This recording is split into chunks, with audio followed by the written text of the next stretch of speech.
ఉపదేశానికి లోబడని వాడు వర్తిల్లాడా? ఉపదేశానికి తల వంచని వాడు ఏమైనా సాధించాడా? పలుమార్లు దేవుడు నీతో మాట్లాడుతున్నాడే, పలుమార్లు దేవుడి వాక్యం నిన్ను దర్శిస్తుందే, పలుమార్లు నీ అంతరంగాన్ని శుద్ధితో కొట్టినట్లుగా నీ గుండె తలుపుల్ని దేవుని వాక్యం బ్రద్దలు చేస్తుంది. కానీ లోపడట్లేదు. లోపడని వానికి దీవెన కలుగుతుందా? వాక్యాన్ని వింటున్నావు, నోటిలో రాసుకుంటున్నావు, కానీ గుండెల్లో క్రియ చేయట్లే.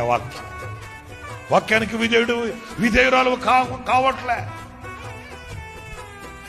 ఉపదేశానికి నీవు అంగీకరించబడిన, నీకు అప్పగింపబడిన ఆ ఉపదేశానికి నీవు తగిన రీతిగా నడవట్లే. ఆ వాక్యానికి ఉపదేశానికి విరోధంగా వేసే అడుగు ఎక్కడికి వెళ్తుందంటే అది వెలుపటి చీకటికి వెళుతుంది.